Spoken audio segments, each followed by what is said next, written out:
All right, here we go. We are back. I am Coach Malik Call. My producers are my brother and myself, and we are Catch Up with Coach. Sports talk. So, I am a Lions fan. If you don't know, now you do know. And I will not start our show without talking about my beloved but yet disappointing Lions. But before we get into the Lions, before we get into the NFL, we gotta start reel it in. Let's reel it in. Let's go back. Um, we start everything off with college football because I've been a college coach for 20 plus years. And so the thought process is start with what I know, though I have coached in the NFL. It was short lived. So, and my NFL tenure was with the Lions. That's why I love them so much. But that's not the point either. Okay. But we do enter every episode talking about my home city, Detroit. Okay. All right. And we are recording in Auburn, LA, Maine, not Los Angeles. It's called Lewiston, Auburn. So we are broadcasting in Lewiston, Auburn, Maine. And we're going to jump in. So college football, and again, we start with the home state. Michigan is the home state. So we're going to start off with Michigan. I know my man Kirk on college game day, or one of the guys took shots at Michigan. And my man Desmond gonna hold the line at another point and at another time. Okay. But yes, they are playing a cake preseason schedule or non-conference. It see my phone every time I say something really poignant, my phone to do that because that's how you know the spirit is connected with me. Like, oh yeah, coach, you probably right. But anyway, yes, Michigan has a cupcake schedule. Yes, they do because the Big Ten is not a cupcake. And so for years, everyone's been doing it for years. Okay. Now all of a sudden, Michigan hasn't slipped in any of these games and is a problem. Is it a problem? And I also want you to know, shout out to Maryland, man. Maryland gave us everything that we could handle, but we got it done. Okay. That McCaffrey cat is a player. And look, Harbaugh, man, look. Michigan, for the first time, and Michiganians, I think, are vested in Harbaugh beyond his failures. Like there's this, and like it's okay to be enamored with people, and especially when they come in, because it's like it's new. So like, what you got, coach? Let me see what you got, and you get it going. You bring in some good names. Once you stabilize it, that's when you know where your fan base is. That's where you know where your support is. And the Michigan Wolverine support, I feel like is at its all-time high. Although our disappointment with Harbaugh has been heartbreaking, but it's because we're a passionate fan base. It's because we come from where Michigan is a blue blood program to talk about and not like laugh about. And so, Michigan, you got it done 34-27. Maryland was not, look, Maryland, Tua brother, young Tua, went at Michigan. But I'm going to say this, um, and I don't want to butcher my man's name, but the running back, Corin, I think his name is, he ate. He was eating. He was eating. Feed that man the pill. Defensively, yes, they gave up 27 points, but I don't think this is your old Maryland or your new Maryland to the Big Ten. Like I think this is a well-adjusted Maryland Terp team in the Big Ten, and they gave Michigan all that they could handle. Period. But Michigan got it done, and that is the most important part about whatever that. whatever Michigan teams do, I hope that they do it well, but I hope they do it and get a W. So now, yes, we will talk about it. I got to go to it. And because I got to fix my screen, they are not no longer in the top 25. And yes, it still hurt. But God, oh, listen, Michigan State, man. Oh, I want Michigan State to kind of get it together. I'm a Big Ten guy, guys. Listen, I'm from Michigan. I'm from the Midwest. I'm always pro Big Ten. Okay. Uh, and I don't know. Listen, I got some people on the Minnesota staff, the Gopher staff, that I would consider great coaches, good coaches. But that still has nothing to do with me being a fan of my Michigan schools. And unfortunately, the Spartans, oh, oh, oh, 34, 34 to 7, nothing went right. Nothing went right. I was turning back and forth to that game. Coach Tuck, man, keep your head up, keep going. Um, and listen, and I don't want our listeners, and I don't want people to forget, man, like to just because you have some success when you come into the program your first year or your second year, that does not mean you stabilized it. That means that you found somewhat lightning in a bottle. You had some players who helped usher you into understanding the ball club, understanding the community, understanding the past that needs to be understood to move forward. And so Michigan State, listen, we were coming off a huge scandal that didn't help anyone. And in fact, the Spartan leadership, whether that be alumni administration, it doesn't matter. The leadership decided to hire a coach of color, which they have not done since Bobby Williams. Yay! That's when I was being recruited by the Spartans, and that also may be why I have an affinity to the Spartans over the Wolverines, because I at one day was an offeree from the Spartans. But be that as it may, okay. Last coach of color the Spartans hired was Bobby Williams, and now they have Coach Tucker. And I want you to understand, like, Coach Williams was replacing Nick Saban. Like, so it wasn't like, oh, just give it to Coach Williams. Like, Nick Saban went to LSU to go win a natty, okay? And Bobby Williams went to the bowl that next year. He was recruiting Detroit City heavily, and a scandal happened.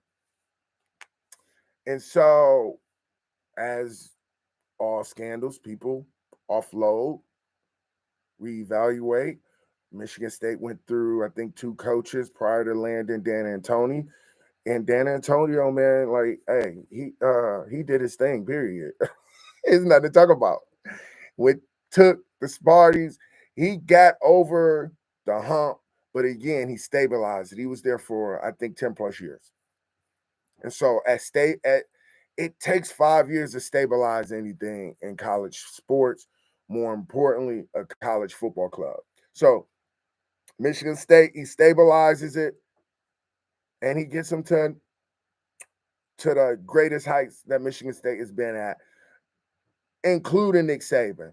And so now, after that, we go on a downslide. After you get to the mountaintop, unfortunately, you got to come down. Jermaine Dupri, his album would beg to differ. I'm not going to get into that. All my hip hop heads probably remember that album. Hello, hot coffee.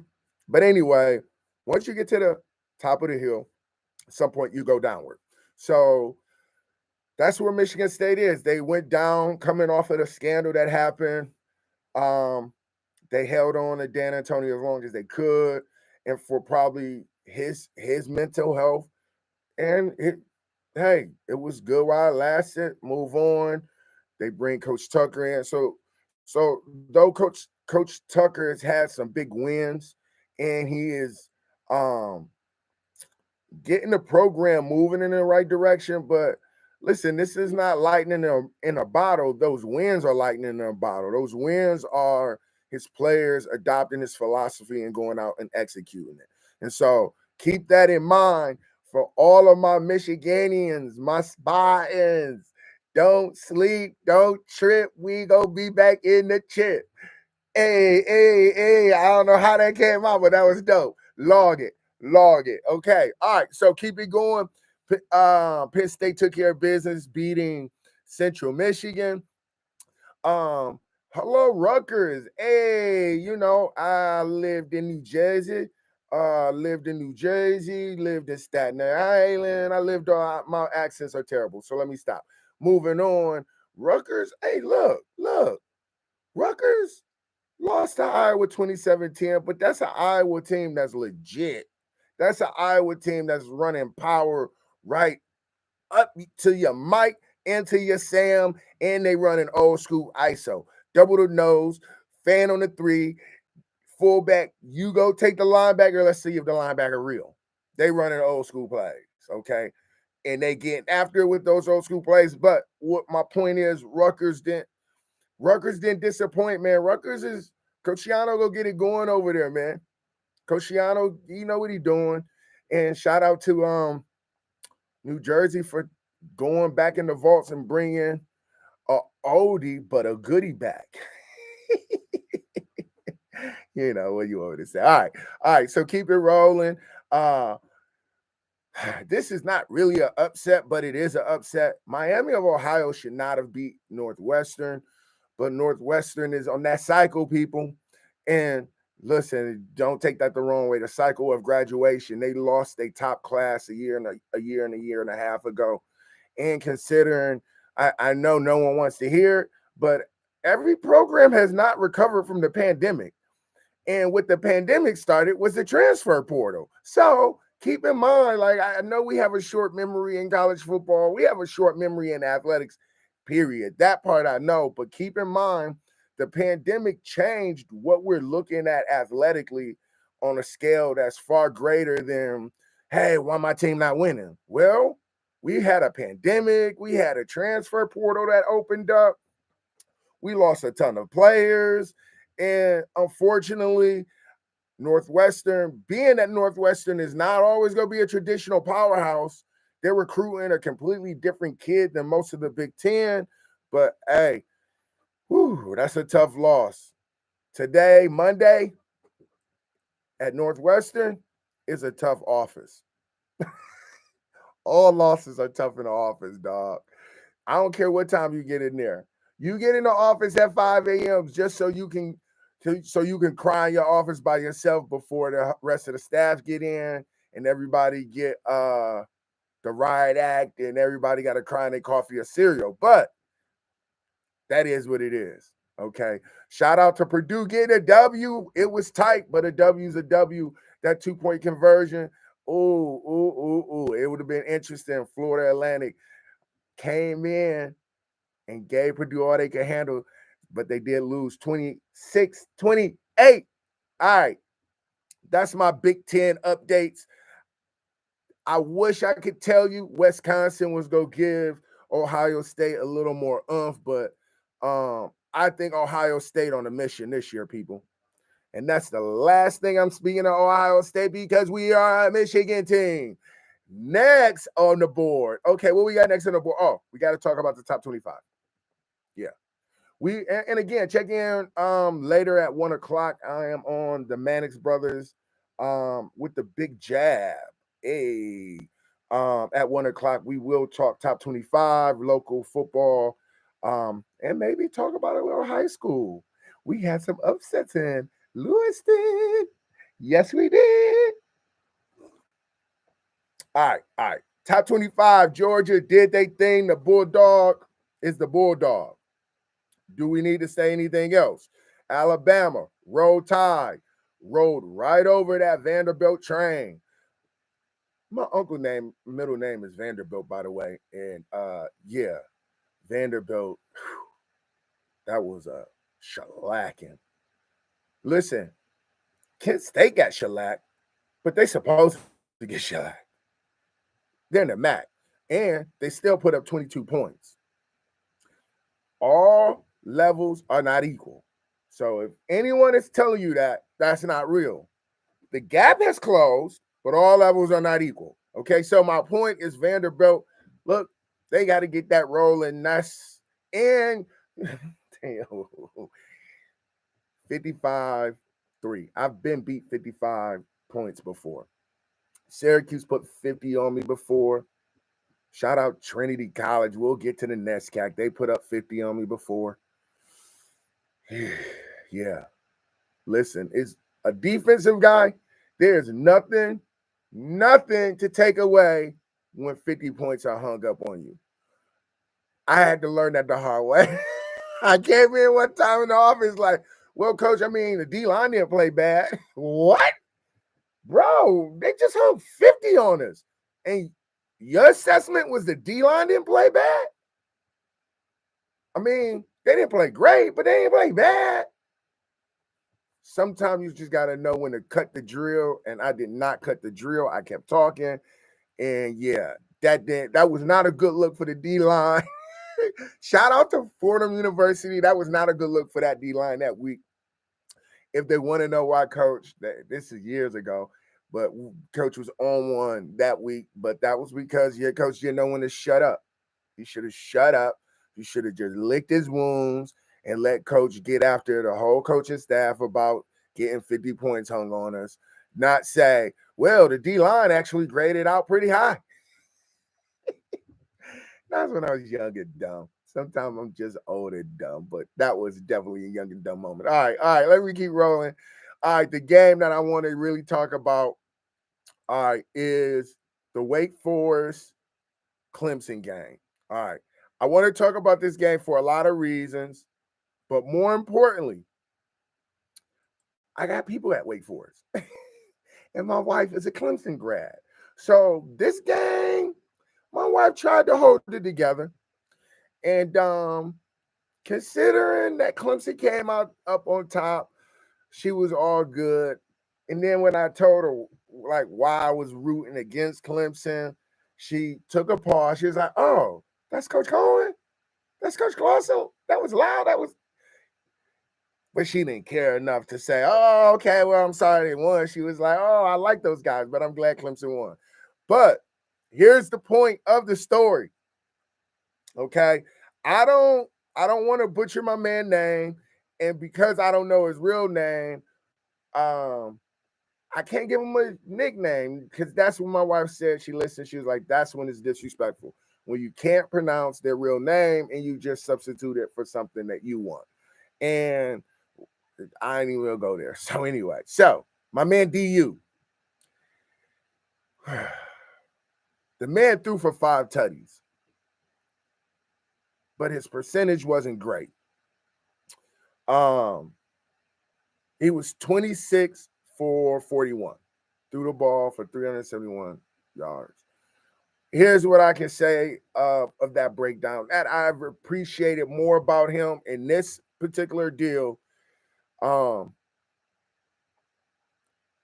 He runs around, he's elusive, he's a big body. But one of the things that I think is he's going to struggle with that I thought Wake took advantage of for the most part is when he had to be on time. And when I think about so when I talk timing, guys, defensively and offensively, like your coverage only lasts so long, okay? Coverage is not built to last more than 3.5, maybe 4 seconds. Once the improv happens, all bets are off. Now you're talking about scramble drills. Where's the D-line? I was always a front seven coach, so I was most likely getting yelled at when the scramble of a quarterback was going on. Another story, well, just follow along if you want to hear cool stories. But anyway, those 5 touchdowns are scramble drill touchdowns, in my opinion. Now, on the flip, my man Hartman, he got a shot. I know, look, Coach Clausen's a quarterback guy, but you go 20 for 29, man. And he went 20 for 29, 3 for 47, 6 tutties. That game went into OT and how it ended. Oh, but that's why look, if you don't know about the college overtime, they put the ball like on the 35 and then they say, let's go. After a while, you trade a few scores or field goals. At some point, you got to go for 2. That's how that works, right? They traded that about 4 series. And so with that being said, yeah, man, Wake Forest is serious this year. That's the point of me bringing this up. Yes, Clemson was number 5 in the country, allegedly. Allegedly. But Wake, I know that's the opener of the conference. And that would have been huge for Wake to get that going into the conference and saying, all right, we're good. But I just want those Wake Forest demons and alum, don't fret. The Deacons, excuse me, it's the Demon Deacons.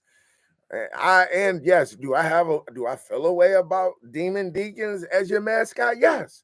But I love your coaching staff and I love what you guys are doing for your players to boast them in the social media, to give them the platform that you guys equally have. And when they have good games, I'm always looking to tune into the Wake Forest social media because, like, I'm going to find out who they're highlighting based on the game of the week, or who was the player of the game, because they're putting the player of the game on their social media platform, whether it be photo ops, whether it be, hey, run it back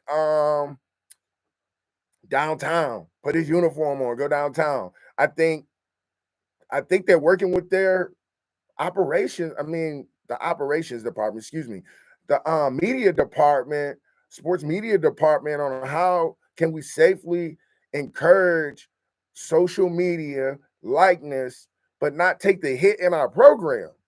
like if you're, again, I've said it over and over, if you're still giving out a t-shirt for player of the game, that's trash. Cuz now some programs only have a t-shirt. I just left a program. My last coaching stop.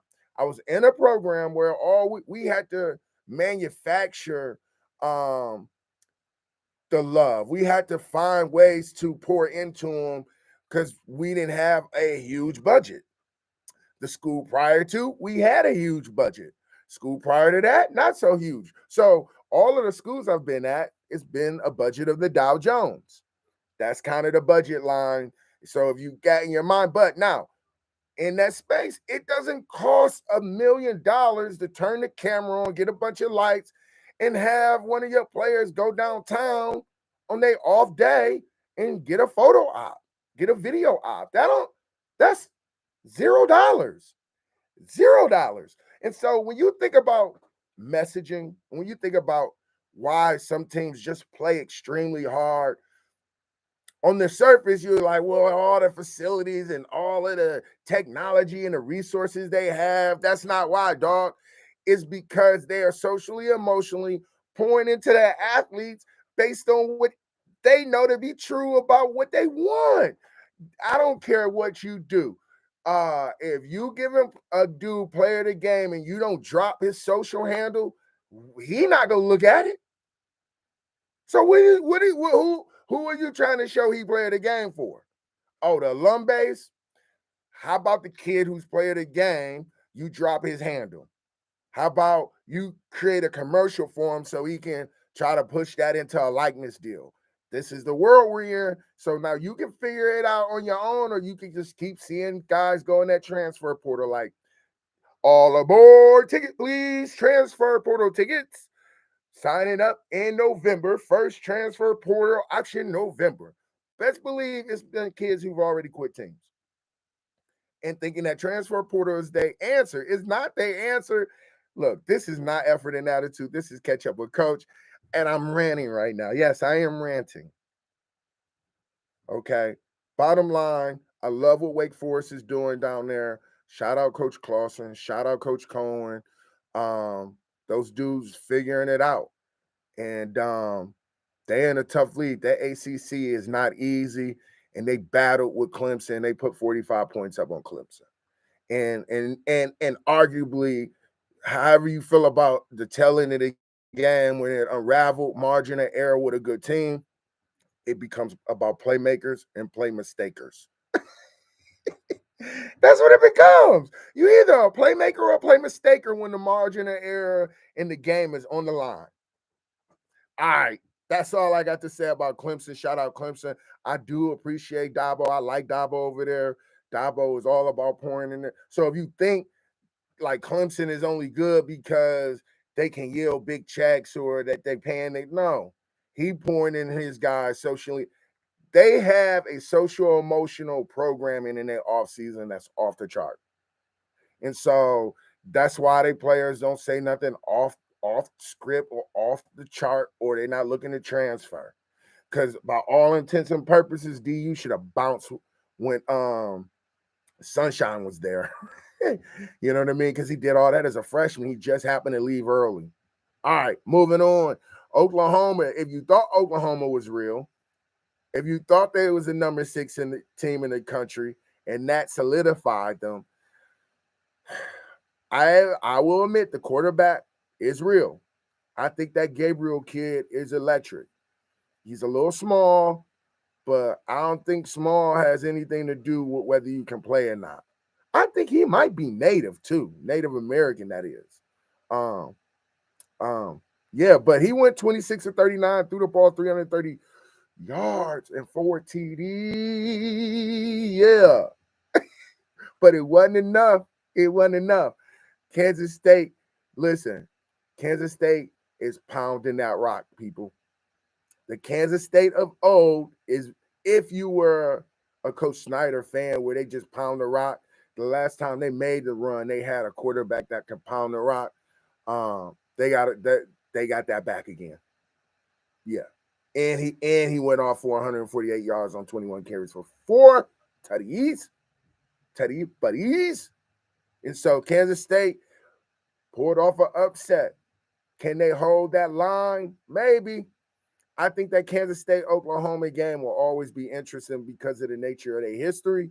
But being that they both have new head coaches in their program, that's a big win for Kansas State. Let's see if Oklahoma can rebound. We had a clash. USC. I did not watch the USC game. I just didn't. The game that I had to watch was the UMass game. Period. And then after the UMass game, I had to watch the Texas A&M game. But that score is the score that I expected. 17-14 USC Oregon State. Not surprised. But it does speak to as good as you might think USC is. Keep watching. Keep watching. I do not think they're the team to be in the Pac-12 this year. And it's only fitting because they bouncing. All right. Kentucky took care of business, 31-23. Northern Illinois, a Northern MAC team. All right, now we're getting down to get down. These are the last teams that we're going to talk about before we move to the college football sector that's dear to me. All right. I have to talk about these 2 games because on the MANNIX Brothers at 1 o'clock will be a guest spot every Monday, 1 o'clock. The MANNIX Brothers on the Big Jab. Type in thebigjab.com if you want to check that out live or download that interview later. Actually, it'll be live on my channel during the interview, so you can tune in as well. All right, so let's go over this here. Arkansas Razorbacks. If you saw my IG at Coach Malik Hall, any of my social handles, which is all Coach Malik Hall, I didn't. Shout out Jasmine Sullivan. I love Jasmine Sullivan. Her album is dope. So she has this song on her album, Don't Want to Make No Sacrifices, right? And my wife, when I watch college football, when I watch football, period, my wife is my DJ. She over there just getting the playlist right? And so Arkansas is all over Texas A&M. All over them. So much so they come out the gate 14-0. And I'm like, let's go. The Razorbacks has always been that SEC team that just is like a notable mention. And I'm hoping that notable, and because now they're ranked, look, it's the SEC. Most SEC teams, if they won their bowl game, they're going to come in ranked the following year. And so they ranked number 10. Texas A&M just got embarrassed by App State. So for all intents and purposes, you like, oh, wait a minute. Is the Razorbacks for real? Like, are they for real this year? Like, if you didn't think they played anybody, okay, Cincinnati, they beat Cincinnati 31-24. They beat South Carolina. Coach Beamer go get it right over there if they give him enough time. 44-30. Excuse me. The coffee. So, South Carolina, they beat South Carolina 44-30. They did. Now, here's the kicker. This is where they caught my attention. Okay. They caught my attention for two reasons. One, because the expectation for them against A&M was very little. But because they have Alabama next week, I thought this would be a great eye tester for the Razorbacks. Are the Razorbacks serious?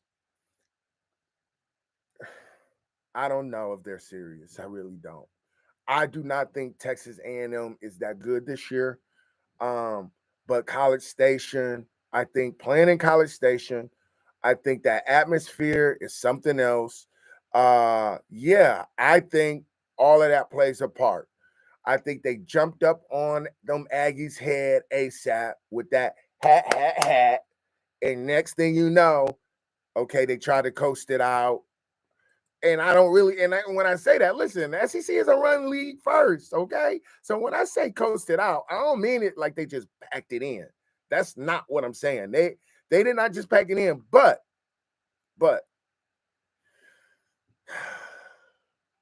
they shouldn't have lost to the Aggies. The final was 21-23. They came down. Look, the third quarter, the field goal that they held Texas A&M to a field goal when it counted.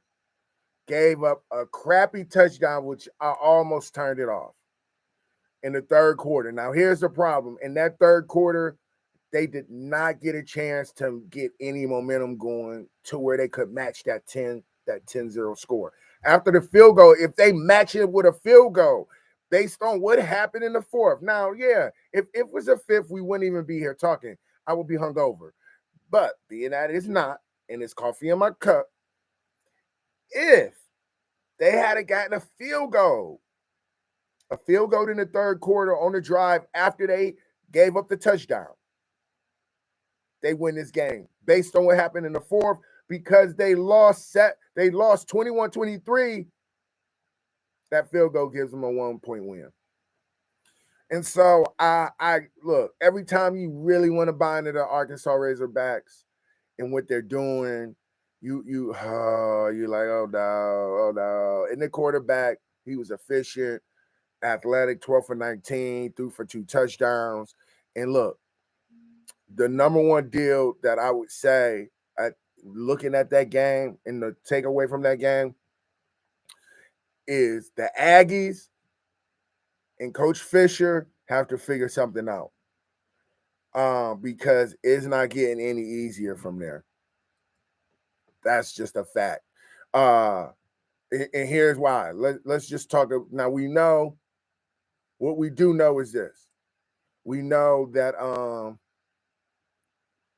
Alabama is not going to hold any punches, any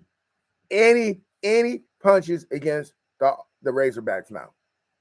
Just for the sake of they gave Texas A&M a run. So the Razorbacks got 2 issues.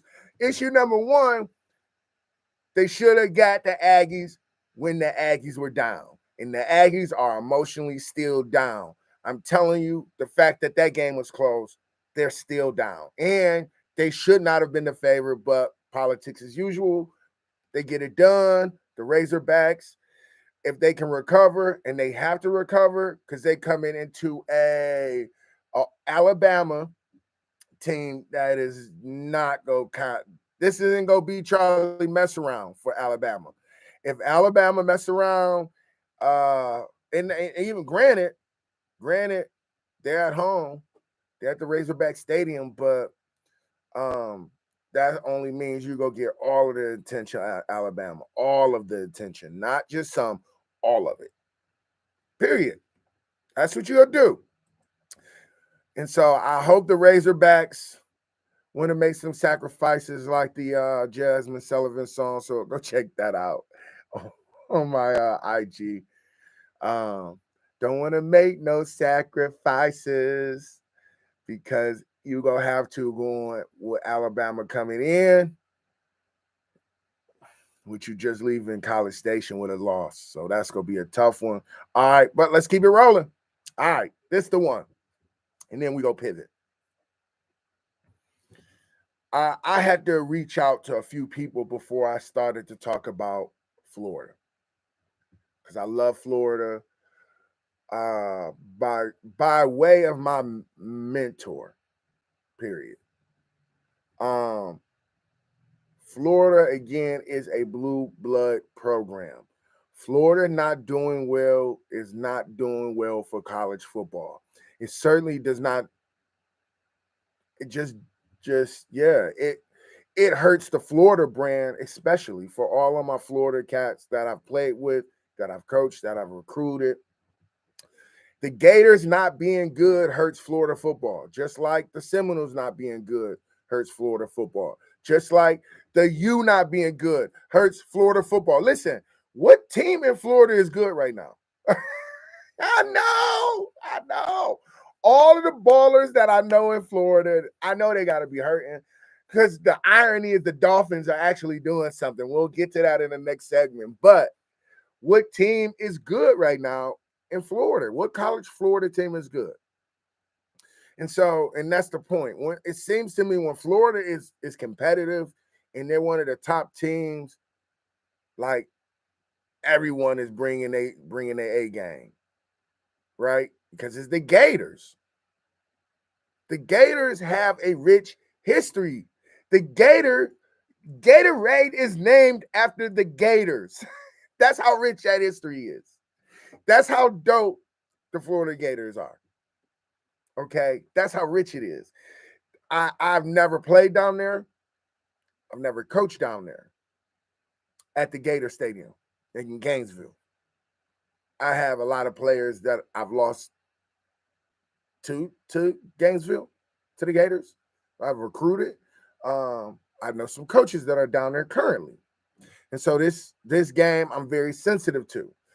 I generally don't like college teams, especially based on their alliance, geographical alliance. It's just not a thing for me. Because I was a college football coach, your team is based on the people you know working on that team, or some of the good players you recruited you may have lost to that team. That's how I dictate who I'm following in college football. Outside of my Michigan teams, outside of Michigan and Michigan State, that's how I'm dictating this.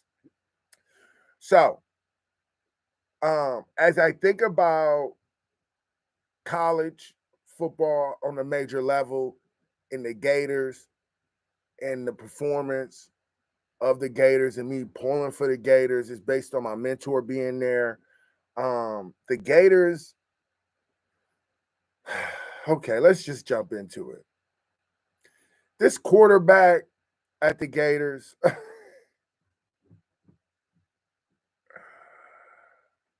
hey, geez Louise. Okay, Richardson. He is a heck of a player. He's a dynamic athlete. Again, I can't tell you guys, we do not get on here bashing people. That's not what we go do. That's not in our fold. That's just not what we're doing. We're not calling for jobs. And we're not crushing players. Okay. But this Richardson kid got an arm on him.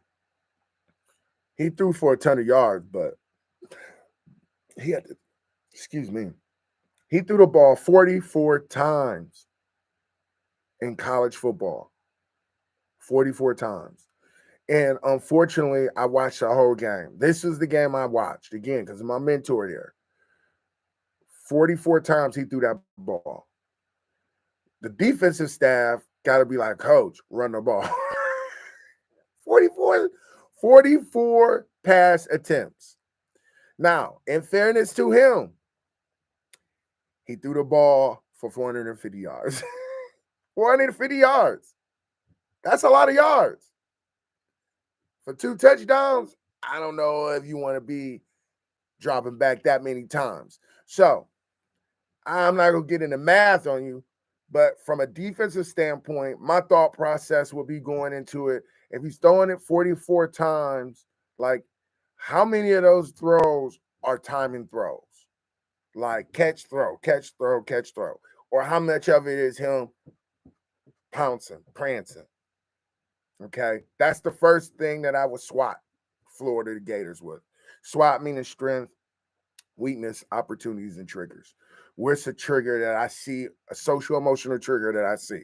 I changed it from threats to triggers because I realized that if you're just coaching X's and O's and not the social emotional thinking of an athlete, you'll fall short. But that's why Nick Saban hasn't fallen short. That's why Kirby Smart is getting it right, right? That's also why I think Wake Forest is getting it right. But be that as it may, he threw the ball 44 times and he probably got hit 14 times. They need to run the ball a little bit more, a lot more, if you ask me. This was a tight game. Tennessee. We gonna talk about this on the MANNIX Brothers. The Tennessee Vols, another blue blood program. In fact, I want to share with you the first game I ever remember watching that was the dopest game was the Florida Gators against the Tennessee Vols. Guess who was the quarterback? Peyton Manning. Flat out. And the Gators was playing the roam around stand-up defense. They had a bunch of kids, and they would get up, stand up, and try to confuse Peyton. They tapped Peyton that game. But that game was, we should go back in the archive and check that game out. They tapped Peyton that game. But here's the point. Listen, this kid is throwing the ball, in my opinion. He got a strong arm, but he's getting beat up to do it. He threw the ball 44 times for 450 yards, 2 touchdowns, 1 pick. The pick, he got drilled. Actually, no. Tennessee dropped more than one. They should have had 3 picks on him, but that's the 1 pick he got away with. But now here's the part to keep in mind. Okay. Tennessee fumbled the ball twice, lost it twice. And to be quite honest with you, they fumbled it 3 times, but yeah, they fumbled. They turned that ball over 3 times. Tennessee did. So Florida had enough opportunities. The problem, though, here's the problem. I'm not necessarily sure on the identity of the Florida Gators and what they want that QB to do.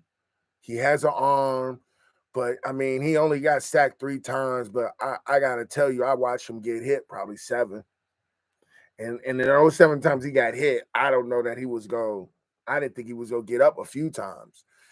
Second thing,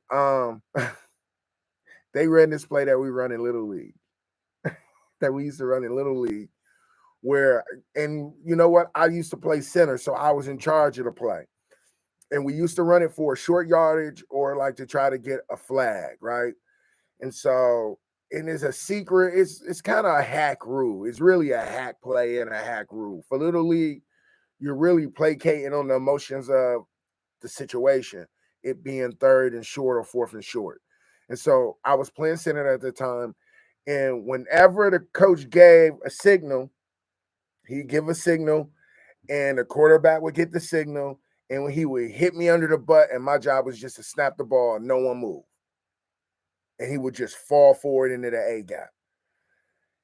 The kicker, we actually practiced the play. We had to practice the play because your knee jerk is move on the snap of the ball. Every time the ball moves, someone's going to move. That's just the basic science of football. So you have to put in the work at actually practicing this play where the center snaps the ball and no one on the offensive line or on the offense moves.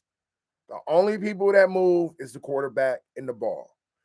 And the thought process is that if no one moves and the defense moves, they may think something happened. It's kind of like fool you once or like fool you twice, shame on me kind of situation. Like, well, he snapped the ball, but they're not moving. If you don't get it and you saw it, you wouldn't have got it then. The only reason I get it is because we practice that play once a week. And the quarterback's job was to fall forward in the A gap, not drop back and look for someone to throw the ball to. And it also was not 3rd and 10. Now, why am I bringing this up? Because I love the creativity. I love when coaches go back in the vault and bring back 80s and 70s football. But there's a time and a place. Playing Tennessee, I know you want to get that play in, and you had an opportunity to get that play in. Just the timing was off. But shout out to Tennessee Vols. I wasn't sure if Tennessee was real or not. They didn't play anybody up to that point. They are 4-1, and this Henderson Hooker kid is legit. Now, whether he's a Heisman candidate or not, that's a little early to tell. But he went 22 for 28. Now, and I want you to know this was their first opponent. This was the one that was going to matter. This is the one that you was going to say, it's the same old Tennessee.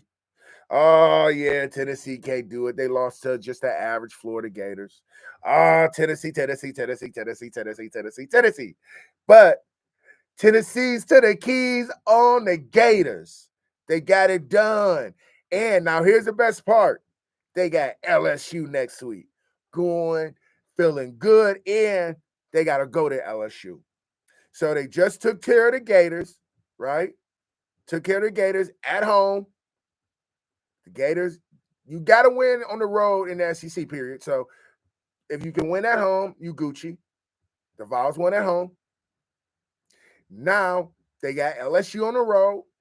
If they can win and beat LSU, and keep in mind, I want you guys to know, meanwhile, after they play LSU, they got Alabama. And Alabama, if all goes well, Alabama coming off a Razorback win. Roll Tide. If all goes right. But we will find out if Tennessee is real, because right now, I just don't think the Gators have it. And it's all relative early because some teams don't peak early. We may look back at this week 9, and Gators may find they juice, might find they sauce, and they may peak. You never know. Whole lot can happen. Whole lot can happen. Okay, let's get back to it. All right, yeah, man. So that's a tough one. And I gotta tell you, though I wish it was different for the Gators. Unfortunately, you're only as good as your last game. And right now, your last game is not a W. That's the hardcore reality of that. All right, now we got to talk about the U. Miami. When I spoke to no team being good in Florida, Florida State's not good, right? We know that. Florida's not good, right? We know that. I don't think Miami's good right now. And again, there's a difference in level. Now, you could argue with Coach. You talk all that social emotional stuff. You talk all that social emotional leadership, Coach. Well, Miami always been pouring into their kids socially and emotionally. And what has that done for them? Well, my rebuttal to that would be there's a lore and a tradition down there that I think is Miami's biggest issue. I think, in fact, that's all of the Florida schools' biggest issue. Um, those Florida schools, Florida State, Miami University, the U, University of Miami, the U, right? Like when those schools are doing well and they match up, it brings the whole state out. That I've seen. When those schools are not doing well, it gives everyone an opportunity to rag on Florida football. And is with the idea that we're only ragging on Florida football because Florida football is that deal.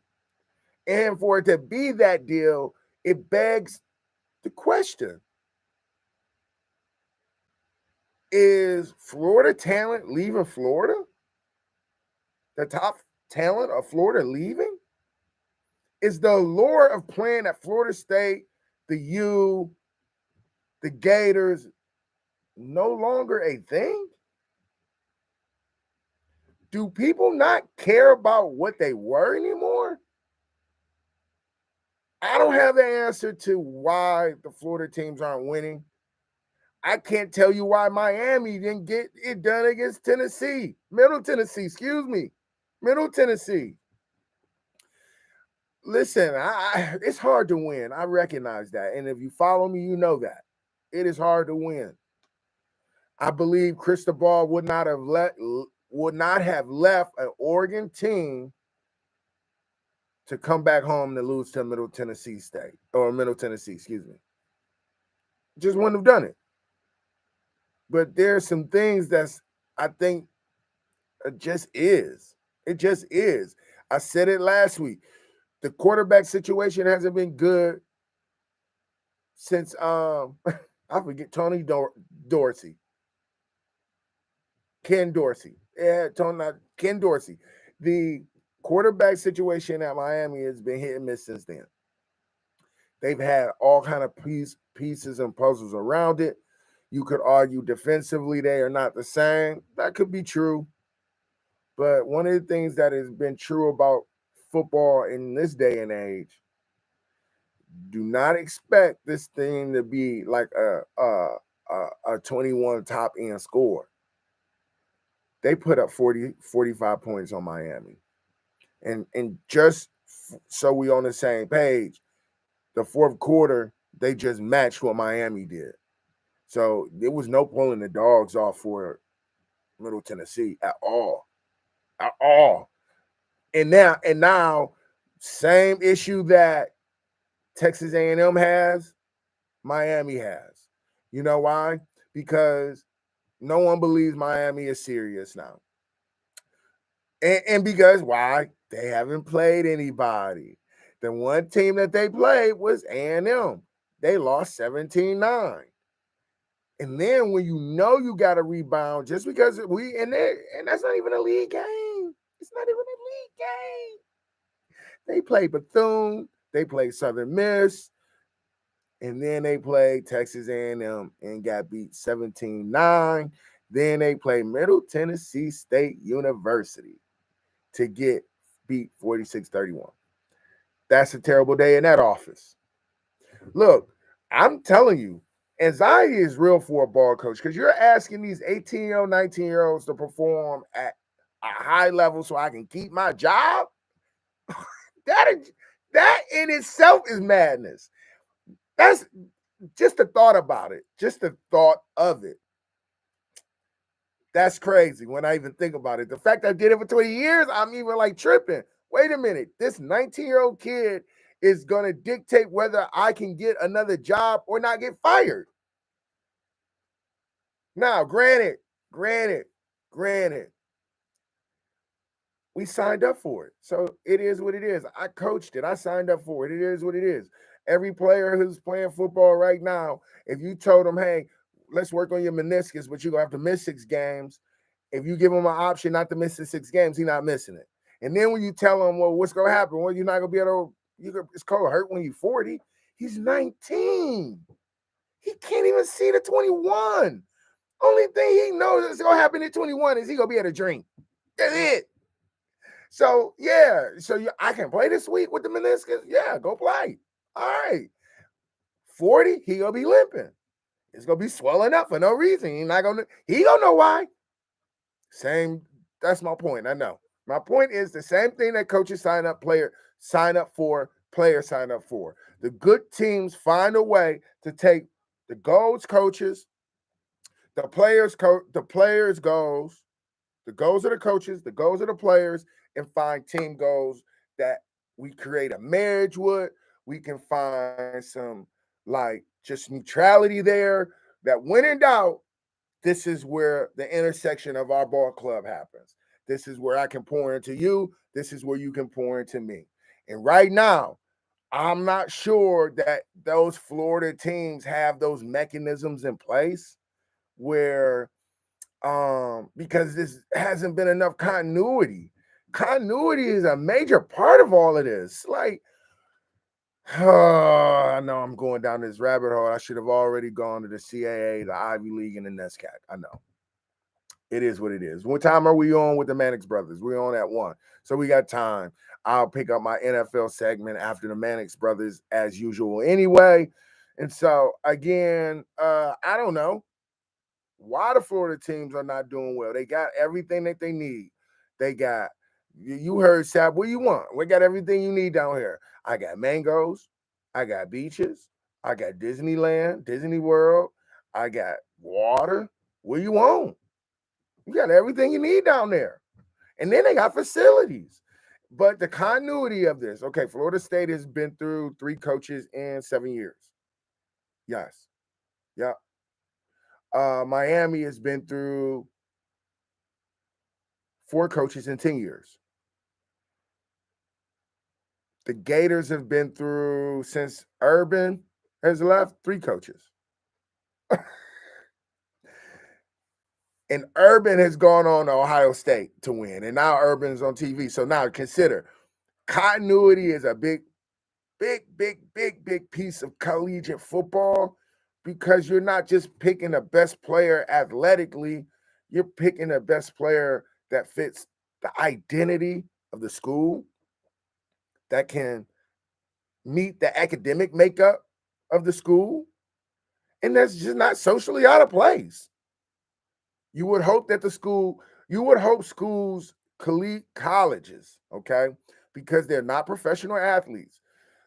Colleges, you would hope that I think at the major level, not even you would hope. The major level has poured in a ton of resources into kids who are not in region, who have learning challenges, social challenges, because it behooves them, because they're vested in more ways than you probably can understand. The smaller schools, you would hope and you wish that they would operate in the same manner, but they're not as vested. It's not as much of a financial gain for them to take care of the athletes in the social, emotional, and mental space, right? And so you have this space of where just athletics has become transactional for college athletes and administrations and coaches. So, okay, I'm going to hire this coach for X, Y, and Z. Okay, X, Y, and Z, I want wins. Football traditionally loses money. And so I would like a school to make some money on football. And then lastly, I would love our players to uphold our mission statement and our moral clause. Okay, that's what you hiring me for. Wins did not come in on that. But then you add, all right, how big is my media market? How big is my alumni, my fan base? They're going to charge the coaches to the wins, which at some point will charge the administration, and then the administration is now charging the coach for it. But when we get here, that was the last thing on your radar, because y'all never won. right? Now, in the case of the Florida schools, they have traditionally won. But so many things have happened over the years. I don't know that just saying, yeah, we the U is cutting it. I don't know if you're saying, hey, we're the Seminoles, it's cutting it. I don't know that you just having the Gator chop and you founded Gatorade and all that. I don't think it's none of that's cutting it anymore. And so it behooves college football to it behooves college football from a national lens for those Florida schools to win. Period. But I don't know what's happening. I don't know how Miami does not. Miami should have taken care of Middle Tennessee just like Bethune-Cookman. No disrespect, because Middle Tennessee out there throwing that peel 4 or 5 wide. Holla at them. See them. You see them on the field, get in 3 deep because they go invert. And you just actually, yeah. Period. Period. I'm just saying. All right. So I don't know, but Miami, listen, I wish y'all all the best. All of my Florida boys that I played with and coached with. I don't know how y'all handling the Florida Doom right now. Because traditionally, y'all definitely couldn't say, well, the Dolphins. But I guess now y'all deal with it because the Dolphins is winning. So, all right, cool. All right. Let's real quick. All right, yes, I gotta address UMass because UMass is where I cut my teeth. I bleed the maroon. Okay. Yes, we lost to Temple. Yes, it sucks to lose to Temple. But Temple is a competitor and part of our peer group. And so I'm sure I'll get asked, no, that's not a CAA opponent or playing down opponent. You could argue that we are playing up because of what Temple has done over the years. And I know Coach Brown wanted to spank Temple because of how that all went down on a professional level too. I know he wanted to spank him. Right? But be that as it may, we took the L. We took the L. I'm not making excuses. As my home earned would stay, snuff, snuff. I don't want to hear it. You either won or you didn't. And we didn't. We lost. I can deal with it. But I'm letting you know, Dr. Blitz ain't playing with y'all out there. Okay? So if you think you just gonna be running over us, that ain't gonna happen. Okay? We lost 0-28. It hurt to say it. It hurt to say it. These weekends have been tough. I have not been winning in these weekends. My son lost this weekend. UMass lost this weekend. The school I can't mention lost this weekend, and I wanted them to win. On the lighter side of things, because I have mentioned I am 20% Irish, but that does not make me an Irish fan, but it does mean I should support to speak on them. Good, bad, or indifferent. The Irish got it done against North Carolina, which was a big win for Coach Freeman. He needed to get that thing rolling. He had to get it rolling. They did beat North Carolina, the Tar Heels, 45-32. That is a big win because I didn't think Notre Dame could put up points. That was half of the issue in their faults and losses prior to that victory. So now, as we go into our shorter end of the segment, which is pretty cool because I coached in all of the small ball areas in the Northeast. Okay, so hey, shout out to my man, Coach Patterson at Rhode Island. Look, they went over there, they went west to Pittsburgh. Pittsburgh took care of business. They needed to. They were just coming off a crushing loss as well. And so this gave them an opportunity to kind of see where they were. But Rhode Island, for what they were involved in, I thought they played I thought they played hard. I thought they gave Pitt all they could handle. They put up 24 points against Pitt. Okay. Now, the problem is with that game, and what I've learned is if you can get out of the first half without an unraveling, you got a shot. The first quarter, they went 7-14, and then they went a 2-point, two possession score ahead, and Rhode Island wasn't able to recover from there, losing to, again, Pitt 24-45. Pitt is 3-1. Rhode Island, I think, is now 2-2. Okay, Stony Brook, who is coming off a loss to UMass, they took a crushing loss to Richmond at 51-7. Invasion of the North. They went down to Richmond, Virginia, and they got spanked 51-7. But don't sleep. Coach Biore is loading up a fullback that he's turning from guard to fullback. He's going to make him a 275-pounder and have him give him the belly G option play. Because I'm telling Coach Biore over there at Stony Brook is about running that peel. And he'll figure out how to run that peel. Shout out to, again, Trinity. I'm not transitioning yet. It would have been cool if I had a transition to them. Maybe I will get that good. But, all right, so Stony Brook took it under the chin against Richmond 51-7. Elon, William and Mary, I-95. I don't know what exit, but what a battle. What a battle. Coach Trish down there, Coach London down there, got after it.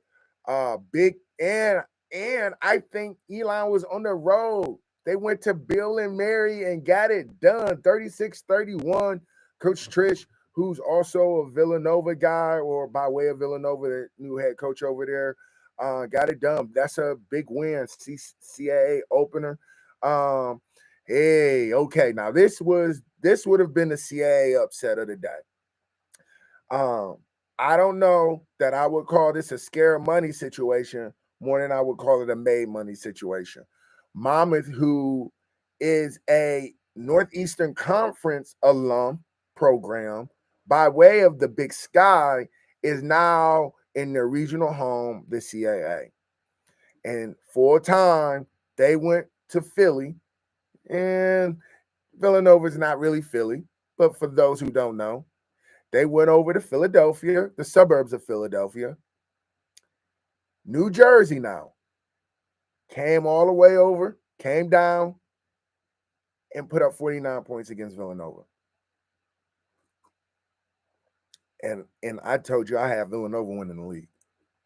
And so, Coach Hall, you can catch up with him, but it don't mean he got it all. All right, Albany, another Northeast Conference alum program, takes care of Central Connecticut State, which I am an alum coach of, 45-26. New Hampshire UNH travels down to Townsend, Maryland, and gets a W 37-14. Shout out to Coach Santos and Coach McLaughlin, the special teams defensive end coach down there, getting it done. I'm telling you, if your punt team is not straight, he is going after it like an 8 in every direction you can imagine. I'm telling you. So if you are a coach and you are a special teams coach and you in charge of punt, you better have your stuff on tight when you're going against UNH, okay? All right, and then we have another new addition to the CAA, Hampton, formerly known as the HBCU member. Hampton University traveled north up 95 to the Delaware Blue Hens to lose 35-3. That is the CAA segment. As we move into the next one, the Ivies. All right, now I was coaching the Ivies. My last stop prior to being a head coach, I was the defensive line coach at University of Pennsylvania. I love West Philly. I love Penn. I love the Ivy League. If there was any point that I thought I would coach again, it might be the Ivy League. I don't know that I want to really drive this whole market into this pressure world of athletics where they don't care about the kid. No shots. I'm just saying. I've been there. All right, anyway. Harvard Brown. This is a big game. Brown, Coach Perry over there, I know he's battling. They did not get it done, unfortunately. At Brown, Harvard, listen, the kicker with Harvard, if you can get to 4 quarters with Harvard, you got a shot. I promise you. I promise you. I'm not telling you to win, but if you can get it in the 4 quarters where they still got to play their dogs, they still got to play their people, you're going to find out if you can beat them because they don't play many fourth quarter games. And unfortunately, this was one of those games again. Harvard takes down the Brown Bears 35-28. Columbia, a crossover game to the Patriot League. They're playing Georgetown. Coach Baggs over there. He was there when I was leaving Penn. That was a whole kind of situation. No one thought he would ever go to Columbia, but I'm here to tell you, Columbia, they ain't playing around down in Manhattan. And interesting thing, Columbia is in Harlem too now. It's in Harlem. So you go to Harlem and get whoopings. Right. They beat Georgetown 42-6, traveling down to Georgetown. Lafayette, in-state rival Lafayette, Pennsylvania, UPenn, Lafayette. UPenn had it on TV. The crowd was rocking. They threw toast in the fourth quarter. If you don't know, toast or pinkies up toast. Toasty. Now they do some of them toasters, but they toss toast onto the field in the fourth quarter. Because back in the day, that was when they had to really get going in the stadium, get all of the chairs rocking because we need this fourth quarter push. So they would toast to the fourth quarter. Pinkies up. Now, you're only supposed to take one shot, but I'm sure they took more than one. But today, that tradition still stands where they toss toast onto the field for the fourth quarter. And Lafayette came down in state to lose 0-12 to UPenn and West Philadelphia. We have the Yale Bulldogs going upstate to Cornell, beating Cornell 38-14. That's a tough loss. Look, man, Cornell, you go up to Cornell and get it done in Cornell. You better get it done early because once that sun and once fall fully takes shape, that's a different team, and it's always a different team that comes up to play up there. So, big win by the Yale Bulldogs. All right. Now, this is the one. All right. My man, nah. All right, look. All right. Dartmouth, much respect, much kudos. I have a mentor coach up there. He don't mess around. I learned a lot of stuff from him. I actually appreciate the Dartmouth program and the way they do business over there, okay? I appreciate Dartmouth. Coach Stevens, look, if you were driving around the remote pop-up dummy, that's Coach Stevens. That's Dartmouth. I would coach at Dartmouth, and I would like my son to potentially go to Dartmouth. I don't know that that's his cup of tea, but who knows? I know he wants to. Doesn't matter. But here's the point. Dartmouth is a big-time program, and I got them. The Ivy is always tight, okay? So I got Dartmouth, Columbia, Penn, and Harvard in some shape or form. No, I did not include Princeton in that because I worked at Penn, so I'm just counting Princeton out. But Princeton is a legitimate ball club. In fact, they would most likely be the contender to beat. But Dartmouth goes down to the shoe. They did not play up there in the New Hampshire woods. They came down, and just so we clear, yes, Sacred Heart is in Fairfield, Connecticut, but where that football stadium is in Bridgeport. So it's gritty. So though the campus is on the border from the richest community on the East Coast, Fairfield is also splitting the gutter, the hood, the trenches. So as they split that, they play in Bridgeport. And unfortunately, as not Dirtmouth, that was, no disrespect, no disrespect. Dirtmouth, no, wait, not Dirtmouth. Jeez, can I get this right? Dartmouth, got it. Dartmouth goes down to the shoe, Sacred Heart University. We call it the shoe, SHU. And they lose in overtime, 31-38.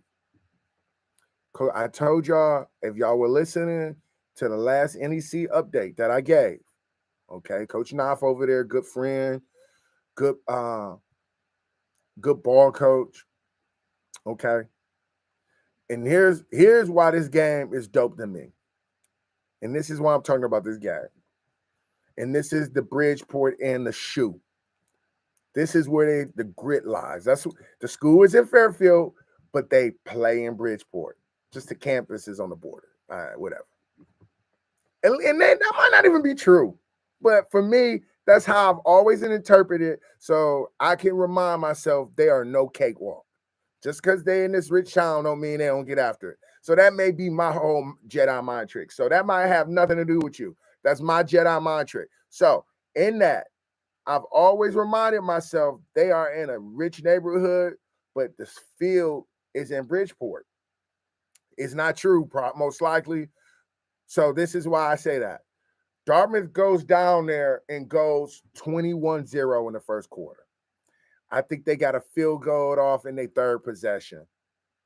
Actually, no, yes, in they first no, they got the field goal in their first possession or third. It doesn't matter. 21-0 before you blink. 21 jump. 21 inch. 21 zip. 21 trash. 21 garbage. 21 get off the sticks. 21 reset the game. 21 hold on. And it went over. That's what I'm saying to you. Okay. Now they go 21-0. Sacred Heart kicks a field goal. And then is on and popping from there. Sacred Heart goes on a run in the second quarter, 14 unanswered points, bang, bang, okay? And not to mention, they go in a half. Here's a kicker. Now they're going in a half, only down 3. 17-21. And so now who's the pressure on now? The Ivy League big dog, Dartmouth? Or is it the pressure on Sacred Heart? Down 17 at home, down 3 points at home going into halftime when you were down 21-0 before you blink. And guess what happens? They come out of half battling. Dartmouth wakes up, but they woke up too late. They traded some points. Dartmouth goes down, kicks a field goal. Yes, Dartmouth goes down, okay, kicks a field goal, comes back,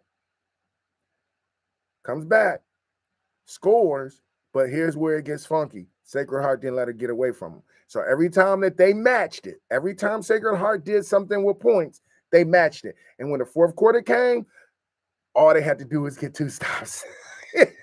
And they got the 2 stops they needed. They get the 2 stops they need. And listen, they have to tie it up. They got to tie it up.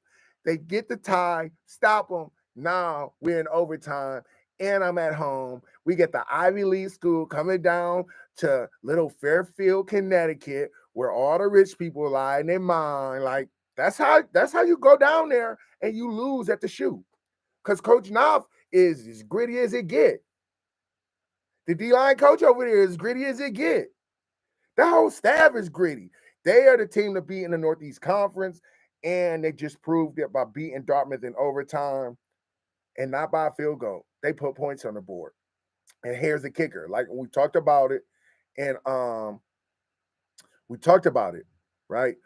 You in the college overtime, you get a chance to match the guy. You get a chance to match the team. So if you have never seen an overtime college game, like, okay, boom, flip the coin, heads, tails, I win, I get the ball first. If I go down there and do nothing, now I got a chance. All I got to do is kick a field goal. I kick a field goal, game over. Because you had the ball first. For whatever it's worth, they won with a touchdown, not a field goal. And so the pressure was on Dartmouth to get that done in overtime, and unfortunately, they just didn't get it done. They just didn't. But shout out to Coach Knopf, shout out to Coach Stevens over there. That's gonna be that. Hey, Dartmouth in the shoe, you'll hear me talk a lot about because I've taken a butt whooping by Dartmouth. And I've taken a butt whooping by the shoe. So I have a great deal of respect for both those programs, period. All right, here we go. Princeton. Shout out to Maya Clark and her son. I was I saw her son's highlight. Her son's dope. I sent the highlight to Penn. She chose Princeton. We went to high school together. I'm glad that he chose Princeton. I wish he chose Penn, but Princeton gets it done at Lehigh, 17-29. Okay, so now that is the Ivy League football report. All that I got to offer, but now we're going to talk about Division III small ball. And the only reason we're talking Division III small ball is because my last stop was Division III small ball. I was the head football coach at a Division III small ball institution. That's how we acknowledge, just to keep everything PC. So, the NESCAC. The NESCAC is getting funky. And here's why I say that. I say that for two reasons. One, it is not the usual suspects this year. No, sirree. It is not. And although I want you to believe and I want to be able to say one of the unusual suspects is the team that I last coached, but it wasn't, unfortunately. And I want them to win in the worst way. Look at me. And I've talked to those kids' parents. I want those kids to go out. The last kid the last family that I've had anything to do with, I want them to go out on top. Period. I don't want anything but health and prosperity for those kids in that program, even the head coach over there. Be that as it may, I'm going to sit here and tell you, this is going to be a funky one. Okay? The whole league is tied for the most part. It's like three-way ties. Now, here's what you got to know about three-way ties. If you can start the season in three-way ties, you can end the season in three-way ties. I learned that in the Ivy. I don't know. There's some formula. I'm not going to get into it. All right. So, the unique thing about the NESCAC, and when I said if you can end in a tie, if you can start in a tie, you can end in a tie, this is what I mean. Okay. So, yesterday, Bowdoin had Trinity on the Kobe had Trinity on the ropes. And I want you guys to know Trinity is the top dog of that league for the most part. In my assessment as a coach. Well, I don't know. When I look at that squad, I'm like, okay, wow, they look different than we look. That's the goal. Or they're the measuring stick, right? In football, you have a team that you're chasing, you have a team that you're measuring. Who has the big dog? Trinity traditionally was the big dog in my tenure there. And as far as I'm concerned, they still are. You have one bad season, that don't make you not the big dog no more, okay? You got to prove that you're not the big dog, not just one season, not two, almost 3 seasons, i.e. the Patriots. They have not gone more than 3 seasons without being involved. So we'll get to that in the pro segment anyway. So my point, I'm watching the small ball game that I used to coach at, and I'm losing my mind. My blood pressure is running up. I got a headache, so I got to change the channel, especially in the third quarter when it kind of got out of hand. And so now I'm like, all right, let me go check on my man, Coach Davis. Coach Davis got these boys on the ropes. It's 0. Coach Davis is the defensive coordinator at Kobe. Okay. Now, the head football coach, Coach Cosgrove, is a Maine legend. And he played in Maine. He coached at UMaine. Like, Coach Cosgrove is the ball coach of Maine. If I had to say the ball coach, like when people say the ball coach, most people are talking about Spurrier in my head. If you say, hey, did you talk to the ball coach and you speaking about it in Maine, you're talking about Coach Cosgrove. That's the type of respect he gets on his name. That's the type of respect I put on his name as well. I'm over against Coach Cosgrove. as a coach. Over. So the fact that Coach Cosgrove has Coach Davis, who was one of my first captains, who I hired as my defensive coordinator when I was the head coach, and to see Coach Cos grabbed him to take him up north to Kobe, and I turn on that football game and it's 0-0 in the third quarter, and I didn't have enough guts to tell my man Coach Davis this. A whole lot of stuff went crazy in that game. I know. A whole lot. That, if you check my post, I was pissed with the refs, and that was the last thing I was going to talk about the refs on the whole day, because I'm not that guy. The refs cannot be the reason you lose a game. You have to own it. You have to find a reason that allowed the ref to put us in that position for them to win the game. But that's not my point. The reason that I think Kobe lost that game was the injury. That injury took the momentum out of that team, because, and you're playing at Trinity, and Trinity is tough to play at because their staff is right over you. So if you are a paranoid coach, you like this in your play calls, like, can they see me? Because I think they see my calls. I've been there.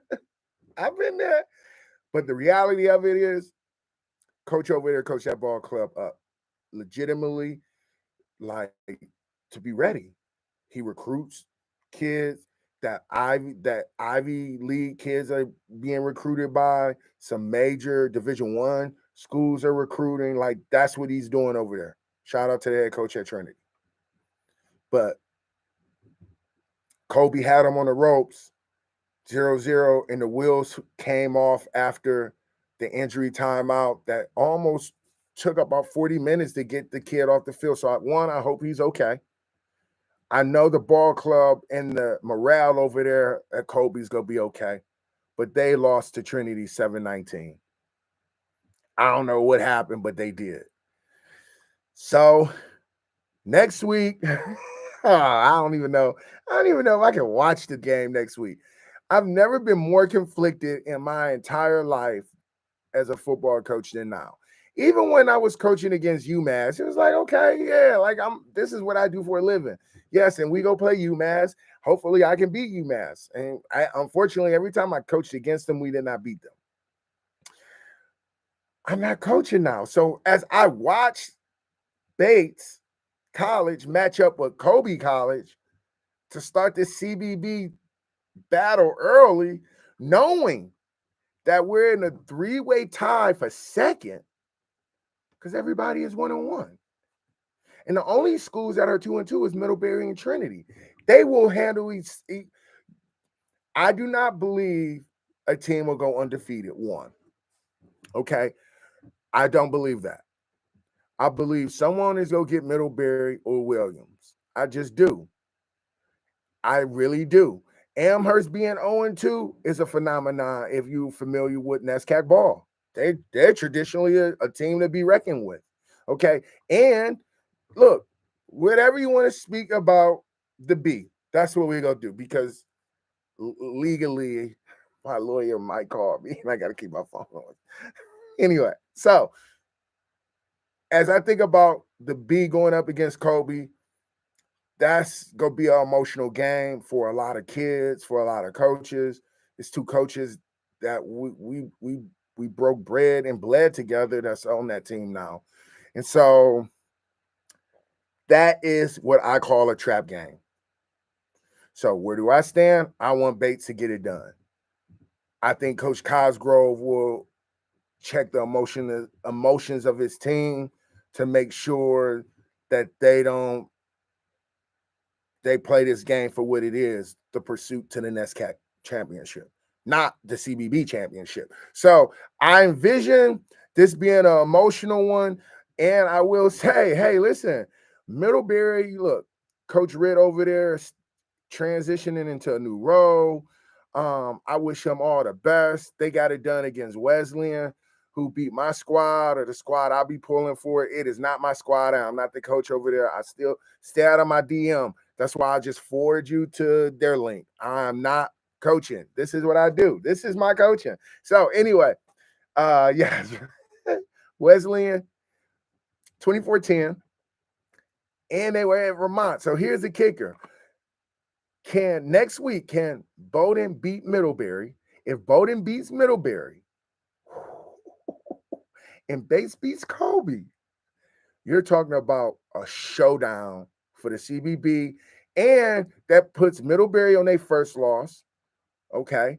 And it puts it in a position where now it's a three-way tie for first, four-way tie for second. Somebody got to lose, so someone will either stay defeated or someone will stay undefeated, clearing out their number one spots to either direction.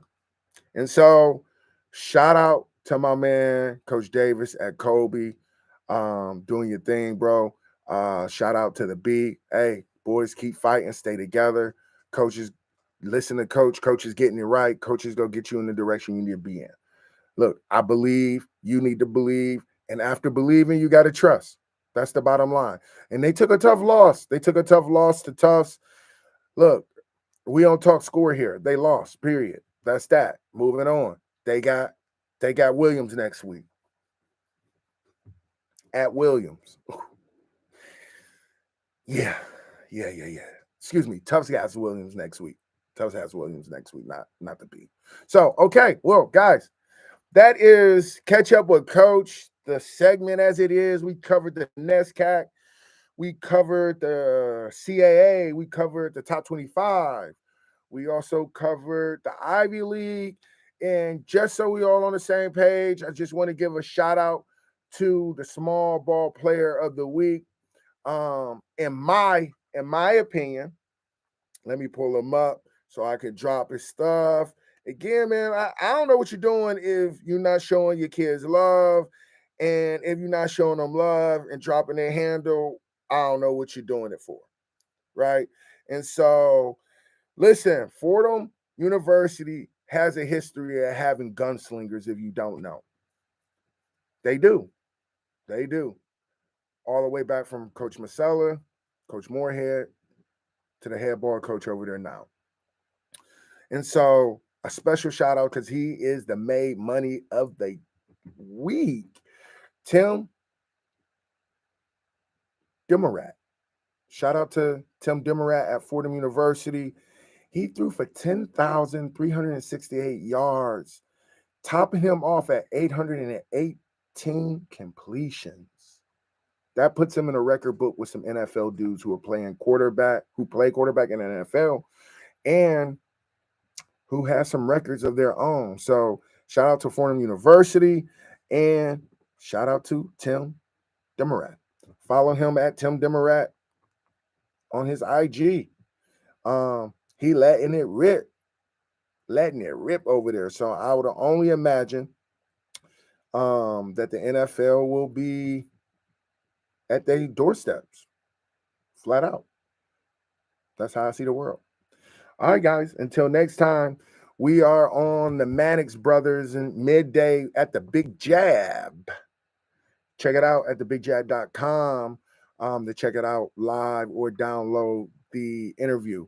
And following the 1 o'clock hour, we will be coming back talking college football, NFL football, and the headlines that are rocking the world. The NFL, you got to love it. This is Catch Up with Coach. It is hard to win. It is okay to win. Till next time.